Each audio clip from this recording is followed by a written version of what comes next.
Imagine a world where small acts of kindness create a ripple effect of support. A world where financial struggles never stand in the way of hope. That's the vision behind Community Pay It Forward. After a life changing motorcycle accident, I saw firsthand the devastating impact unexpected financial hardships can have on families. That's why I started Community Pay It Forward, to ensure that no one faces these challenges alone.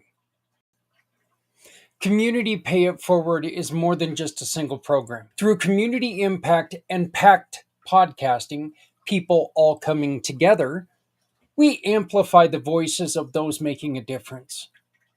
And with Community Dare to Care, we provide essential goods like clothing, food, and school supplies to those who need it most, to the community, from the community, for the betterment of the community. With Community Pay It Forward, we support families, children, veterans, community projects, no matter where they are. We are not just providing assistance, but hope for a brighter future, not just for people in need, but for businesses that are out there struggling, trying to find a way. We have a plan, but we need your help to reach the next level. We're launching a crowdfunding campaign to raise $500,000. This will allow us to market the Community Pay It Forward program more effectively and to acquire a vehicle for delivering essential goods to families in need in our community, and enhance and strengthen our programs to serve even more people. And as a thank you for your generosity, we're offering special incentives for your contribution. As we tell people all the time, your donation, big or small, will help. It'll create lasting impact on our community. Join us in building a future where generosity and compassion lead the way. Visit our website today, communitypayitforward.us, or scan the QR code above and donate today. Together, we can pay it forward, because no one needs to go it alone when we all come together.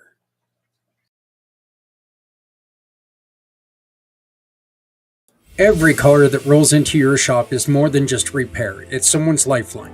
Now, what if every repair could also be a lifeline for someone in need?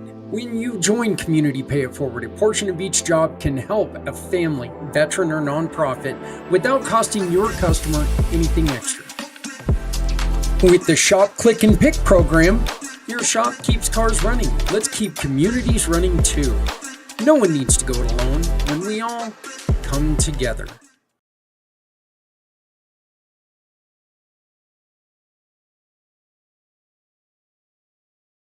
Hello world, my name is Z, or you can call me Mr. Z. I am a web developer, and I am also a consultant at Z World Webs. My one goal is to develop custom websites that are specifically catered to your organization's needs. I completely understand that building a website is an exhilarating, exciting, and significant step in connecting with your audience. Your organization has Z potential to make a meaningful impact, whether it's supporting animal rights, advocating for equality, combating human trafficking, or honoring the brave individuals who have served our country. Your mission is too important to be held back by the challenges a website can present. And I am here to ensure that your website works for you, not against you. Whether it's maintaining, developing, or redeveloping a custom website that is specifically catered to your needs. And with that being said, I would be more than delighted to learn more about your organization and, of course, develop a website Z World is waiting for. Thank you.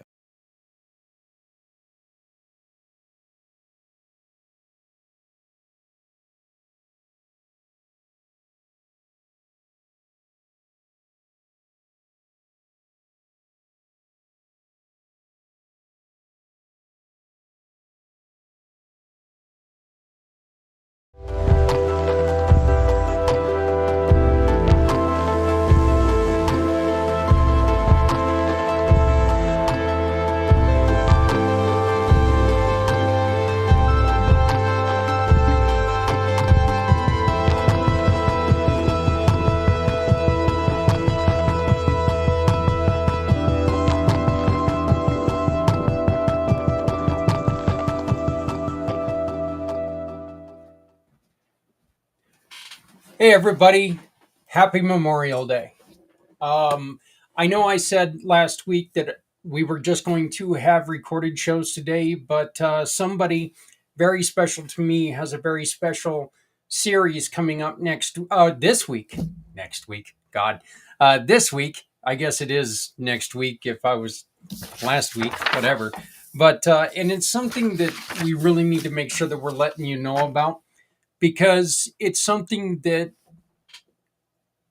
her message is so important, and one of the reasons why I didn't want to wait is because what she's talking about, it doesn't matter if today's a holiday or not.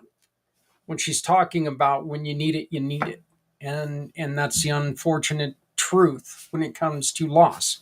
So I do want to say a couple things about Memorial Day, and yes, you've heard this from me before.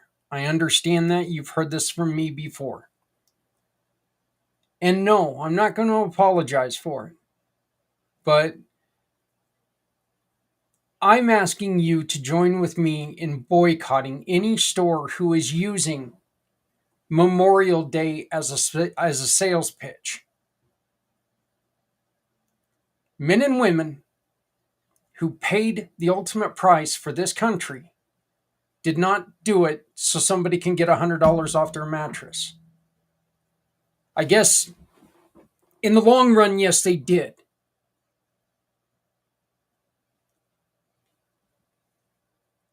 But they're putting a price on this holiday that is priceless. This is a holiday that we are supposed to remember those that we lost in service of our country. This is not a day that we need to worry about running out and making a purchase. Look, I'll flat out say it. A lot of people are making a stink about, well, why are stores opening on Christmas Day? Why are stores open today? Today is just as important as any other holiday, if not more important than any other holiday. Today's a day that it's not affected by anybody's religion. It's not affected by anybody's race. Because there are people who have died of every religion, every race, every color, every creed, every sexual orientation. There are people who have paid the ultimate price on, and we should be celebrating them on this day. And that should be the sole celebration of today. I celebrate my grandfathers. I celebrate my uh, my uncles who have passed, who have served this country. I celebrate with my family on this day. We're not going to have a barbecue because, here in Colorado, we've got really crappy weather right now. But I mean, that's just the way it is. We're still going to break bread and we're still going to celebrate the people that we love that served our country. I'm going to ask you again, please, if somebody tries to sell you on a Memorial Day sale, ask them, why can't we just have like the beginning of summer sale? Memorial Day should not have to do with your purchases. Memorial Day has to do with what someone gave, and they gave it all. They gave everything they had, they gave their life.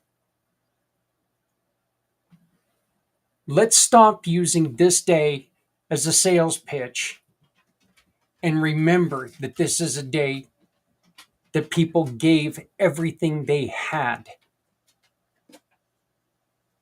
for us. So that is my sales pitch. I guess if you want to look at it, you know what? Do business any day you want. It's a great thing about the way that we've got this right now. Do business any way that you want.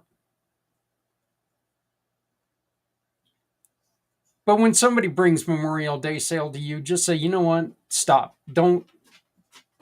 Stay away from those stores. There are plenty of stores out there that do not have Memorial Day sales. And those of you stores who are out there, join me in changing this. The beginning of summer sale, ending of spring sale, whatever. There are so much better ways to do this than, in my mind, making a mockery of those who died for our country. Now I'm going to bring on our guest after I've kind of demolished the mood a little bit, but it's truly the way I feel, and I can't help it. And I'm not going to apologize for it because it really bugs me. But Maria is a great friend of mine. She's been on the show a couple times, and I'm proud to bring her back. Maria Belenik, how are you doing, sweetheart? Oh, look at you, teeny tiny over there. How are you doing today? You just remuted yourself. There you go. There I go. There I go. I'm doing fine. Thank you so much. And you know what? I loved hearing your rant about the Memorial Day. I'm Well, in Canada. Don't celebrate it, but I totally understand what the rant is about and agree with you 100%. it's this is oh, and look, I mean, if you want to take it even further, every day's a day, and Maria, you're going to be talking about this. Every day's a day that we celebrate those that we've lost. But this is a holiday that was created to specifically celebrate those. It was created. Excuse me. It was created by the Confederate women after the Civil War. It was called Decoration Day, and so it started way back then. But it was started as just a way to honor those who fought and died. And they didn't just decorate the Confederate graves; they also decorated those of the Union. So, I mean, it was really a way to celebrate the lives of people. And we've taken and we've allowed this, this love for sales and this love for getting a discount. We've allowed it to take over a very important holidays. So, do you guys up in Canada, do you have a day like this? We celebrate Remembrance Day, which is in November. Okay. Uh, and last week we had Victoria Day, which really because Canada's part of the Commonwealth, Right. Right. and so uh, Victoria Day is really has to do something about Queen Victoria. Yeah. Um, So Remembrance Day, that is the day with the poppies, right? That's when the poppies appear. yeah, so the Remembrance Day for us is about all the wars that have happened and is honoring all the lives that were sacrificed in any war. I think it started after World War II, and it really encompasses all wars. Yeah, yeah. And Um, so that we do, everything closes down for Remembrance Day. And so there is no Remembrance Day sales or anything like that because you're not.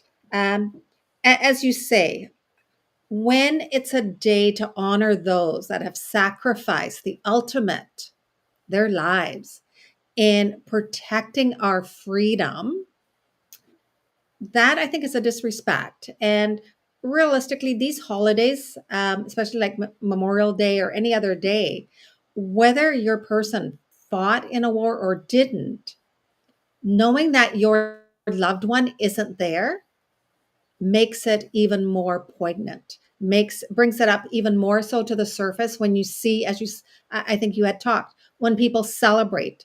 It's one thing to say you're celebrating the life of your loved one.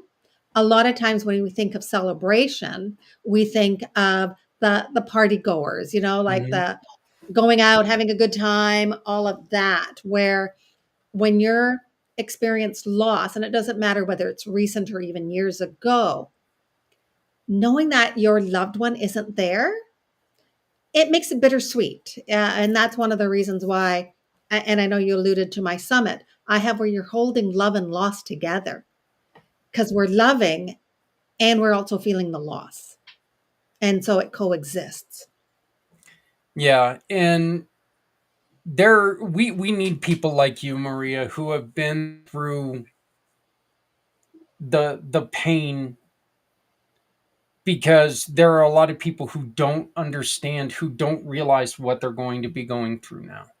There are people out there who can easily get lost in everything because, after the loss of somebody, your mind is just a blur. Everything around you is a blur. And Hmm. you don't know what's going to come next. You can have everything planned out, and in your case, obviously there was a buildup. You knew what was going to come, but even when it came, it was you weren't ready for it, were you? No, and they're so true. I mean, my son had a rare blood cancer. And even though he had it for a number of years, there's still the expectation that, we'll still get through it. And when someone passes away, whether it's unexpected, whether it's expected, it is a shock. It's a shock to our system. It's a shock to any of us of this disbelief. Um, and at any time, I think that when someone tells us that their person has passed away, there's the rawness that we experience at the beginning. There's also this disbelief of questioning of why me? Is it really true? I always go, grievers know who died. It's just a lot of times our brain gives it to us in layers because of so much overwhelm and so much shock to the system. Because it affects the whole body, it affects our mind, it affects our spirituality, it affects our emotions. So, a lot of times, people always kind of go that grief is only our emotions, and it's not, it's everything. And I know I always go in saying, my purpose now has to come to change perceptions, and it's a little shift. It's not like this huge shift, but a lot of times in grief, and even people who don't understand grief, which really is the majority of people, we think it's an either or. Either your emotions are so either too sad, too angry, and then either or means that you're either going to be stuck in your pain or you're going to get over it. Like there's a fix to grief. And the shift that I want people to understand is there is no fixing grief. Grief needs to be acknowledged, it needs to be witnessed. And if it happens to be your loved one that has passed away, the missing never goes away. Yes, we evolve in life. We can live life, and that's what my purpose is. How do you live life afterwards? How do you hold your love and the loss together where they coexist, where you can still have laughter and not feel guilty over it? Because a lot of times we start laughing and then people will tell us, "Oh, you're over it." Yeah. And then we feel like, "Oh my god, we have to be guilty now that we laughed, like we can't laugh anymore." Yeah. Oh my God, I found something funny. I must be a terrible person. Wow. Maria, what are some of the dangers of us not completely allowing ourselves to grieve? Well, I'm a perfect example because I had 10 years that I always go where I lived in limbo or on autopilot, where basically I repressed what my feelings were. And I was on this journey trying to fix myself because I thought something was wrong, that I was doing grief wrong. People will come up again if you laugh or if you smile or you're doing things that are different. People will come up and go, "Oh, you're stuck. You're not over it yet. What's wrong with you?" And you start believing that. And instead of saying, "I'm grieving and it's okay to not be okay. It's okay if some days are harder. It's okay if on this moment I found something funny and I'm laughing." And when we can realize that everything is going to use quotation marks for normal, because what is normal? When we know that we are now becoming, because a lot of times I think we're under this perception, and it's because society and the people around us are telling us, when are you getting back to who you were? Yeah. And that obviously you can't go back to who you were, because if you could go back to who you were, your person would still be alive. And when we experience loss, and loss can be of anything, but when we experience a traumatic loss, we are forever altered. We are forever changed. And then it becomes who are we becoming right at this moment and accepting us for who we are right now, not for who we were, not for who we're going to be in the future, but right now. In the general public, I think a lot of times we take in our impatience and our way of looking at things about needing things to happen right now, right now, right now. We do an in-service to people who are going through loss because we do. Well, it's been 6 months. Aren't you over this yet? No, no. Look, I've lost fish that I moan, that I miss. Okay, I mean, and that's just I don't take loss well. I don't take loss well. My uncle died earlier in the year, and Mm. I still every time I've got I've got an envelope that he wrote my name on right before he died. All it says are three letters: ZAK. That's it. It's in my desk. I will never get rid of it because that was the last thing he wrote to me. And it I'll never get over that pain. I mentioned John Wayne Vogel's every time you and I get together. And he talks about how his son Bladen, he lost his son Bladen at 3 years old to a drowning accident. And he says, I wake up every morning with the worst heartburn you have ever felt in your life. He says, just think of the worst heartburn you've ever had and amplify that because that's the way I feel. And Bladen would have been 16 now. So it's not Mm. like this is something that's brand new. My And grandfather, yeah, yeah, go on ahead, please. oh no, and I was going to say, and that is so totally what people forget is that the griever wakes up every morning like it's a daily missing, it's a daily yearning. Does it soften over time? Yes, it does, but the missing doesn't go away. And I think when we say softens over time, it's that rawness of pain that actually softens, right? It's not so much about, oh, the pain's going to go away. It's still there and it's always going to be there. I always go, as long as a parent is alive, that's how long the pain is. Or as my mentor always likes to say, and I love this line, how long will they be dead? Yeah, It, that's yeah.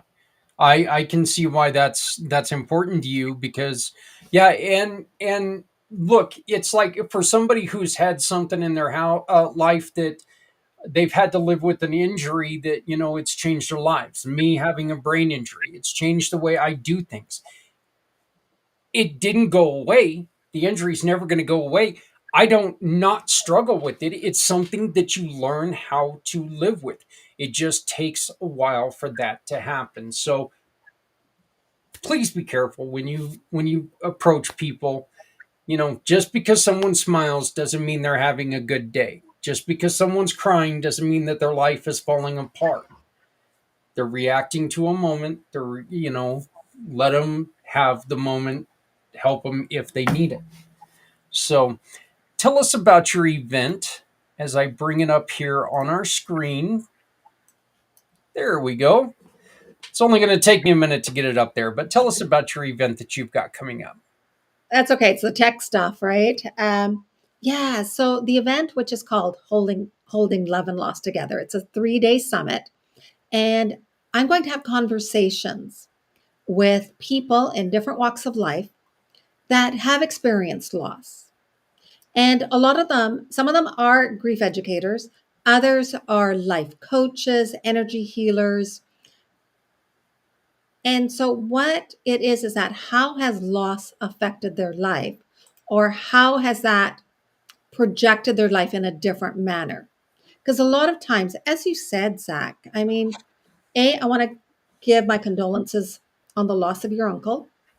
And also, as you said, when we even have a car accident or we have a diagnosis, that changes how our life is there are certain events in our lives that are sort of like milestones. Some of them will have a smaller effect on our life of how where we're going in life, like what the shift is going to be. Other events really shift that. And I know my mentor had always said, write down sometimes what your losses are. And I know this year, Mount St. Helens. So I got married when Mount St. Helens exploded the first time.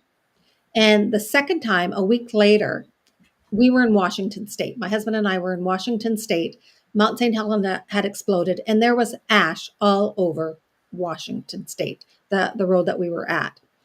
And when you're looking at it, the priority of when you're thinking of life is so important. Now, even though I went through that Mount St. Helens thing, that was an event. And yet, you know what? It didn't really shift my life that much. It made a little bit of what are my priorities? What do I feel like is important? So that aspect did. And there are other things in life that happen. Like yourself, I also had a head on collision in an accident.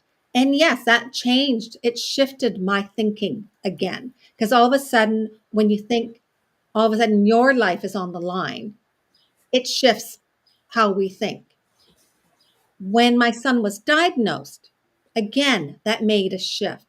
The biggest shift that I found in life, and this is how it happened, was afterwards he died, because that really shocked.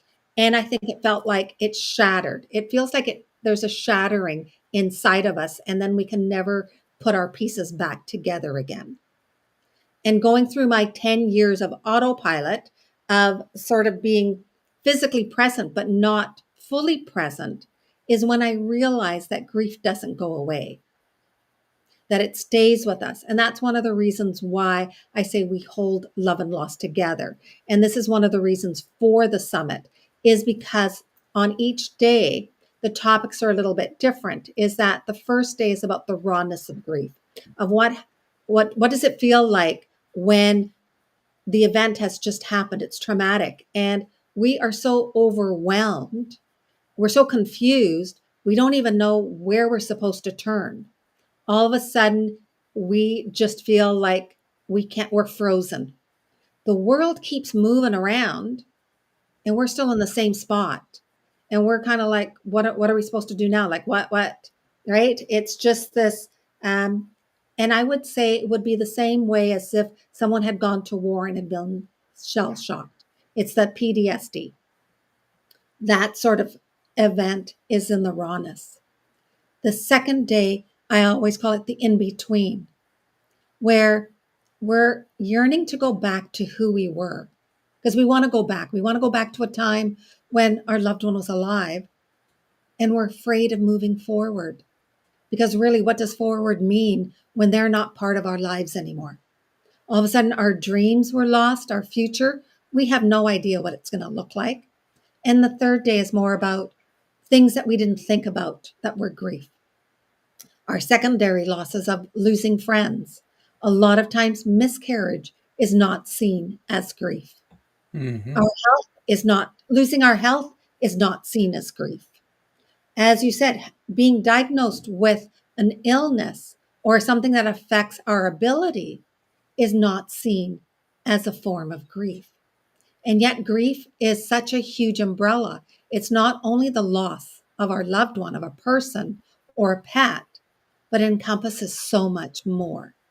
And so the summit is really about having conversations like you and I of what is grief and how has it affected people's lives.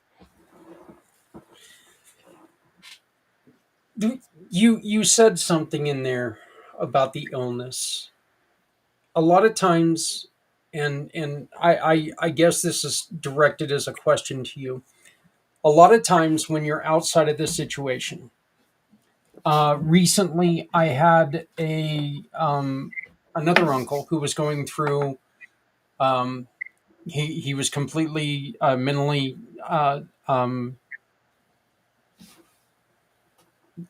gone. Okay, he Alzheimer's had taken him, Mhm. And you always had that conversation out of earshot.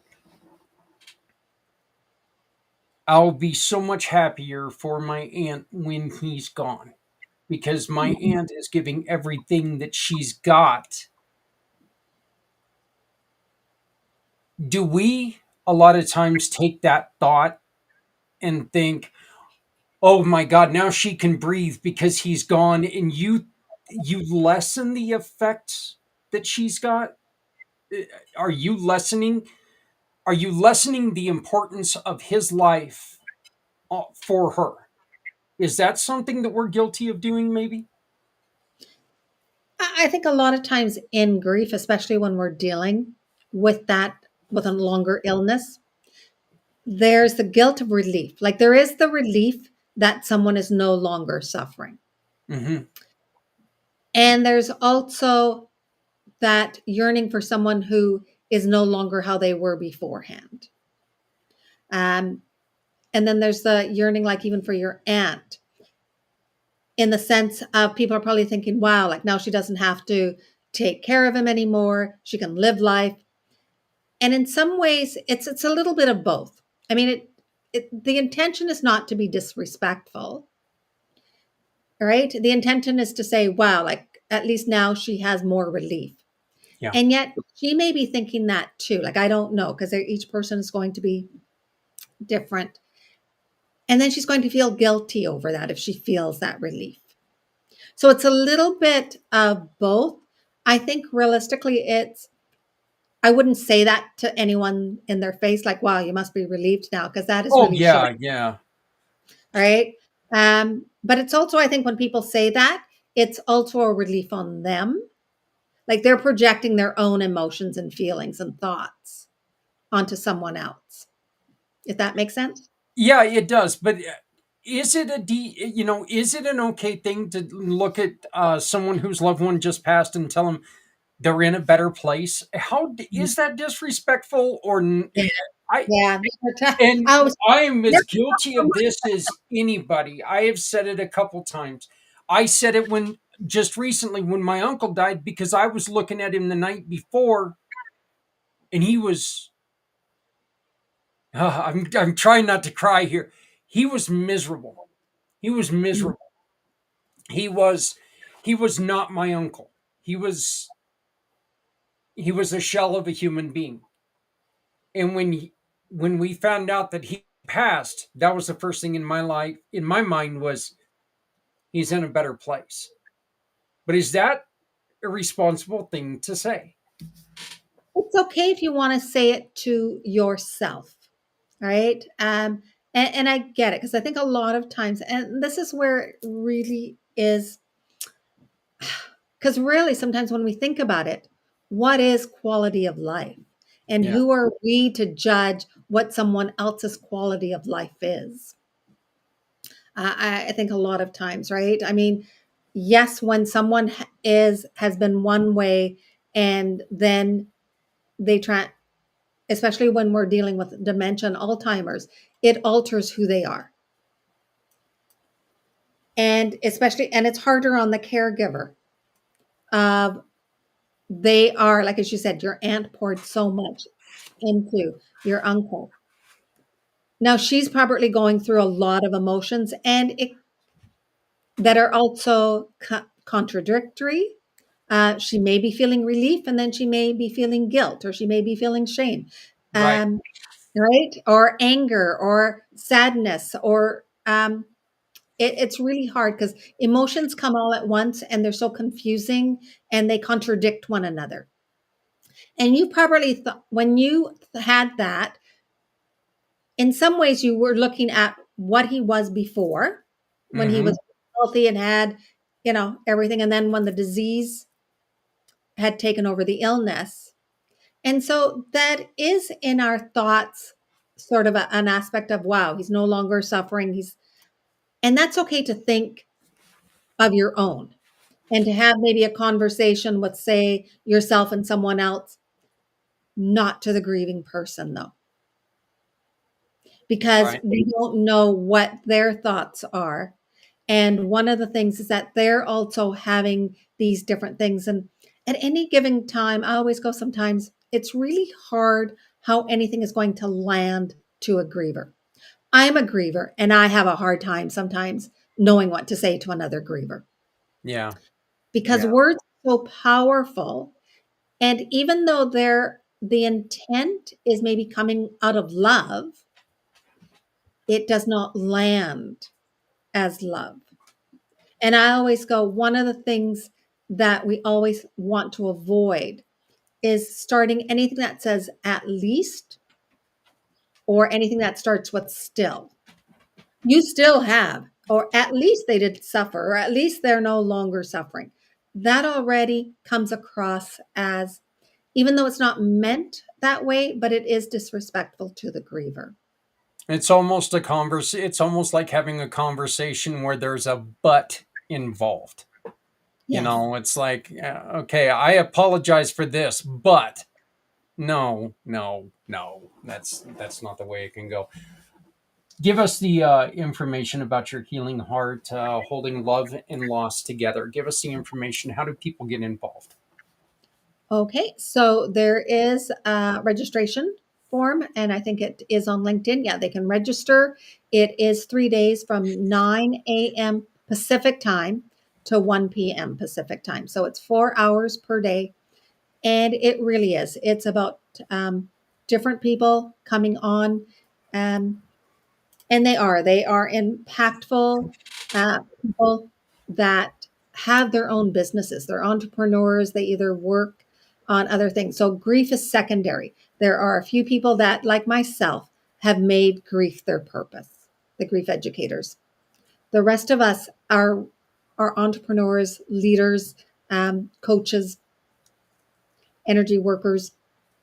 And so they are going to share parts of their story of what happened to them and how it shifted their perception, either in grief or in their life.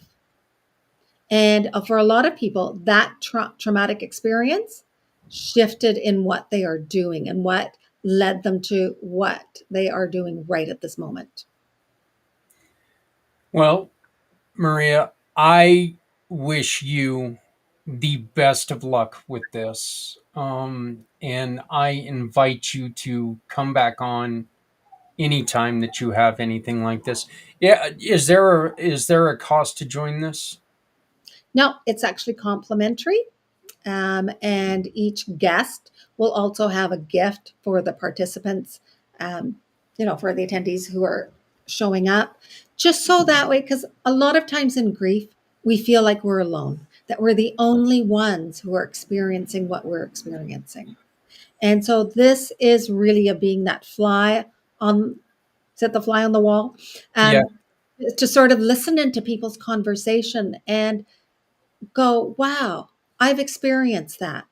Um, and know that you are not alone and that there are people who are able to support you, that you can talk to. And that's really what this was all about. It's coming from love so that way other people do not feel alone, that they can feel that there's support out there for them. Well, maybe we will have to try to find a way for a next event like this to where we can record it and we can share this with people, our followers as well. Put it on the website or something. That way, if people can't, because unfortunately we got to this a little late, but maybe next time we can do a little bit better job. But I do look, if you have recently lost someone, or you know somebody who's lost someone, and the truth is, in the future you're going to lose someone, so getting this information, it's very important to have. So if you can jump on and follow it, please use the link below. I have shared it twice in the comments section, so you should be able to use those comments just to go straight to the page and register. So um, Maria, thank you so very much for joining us today, and telling us about this, and I wish you the very best of luck. Well, thank you, Zach. I'm always honored to be on your show because I love the work that you're doing, and I know that you're for community and supporting the people out there in need.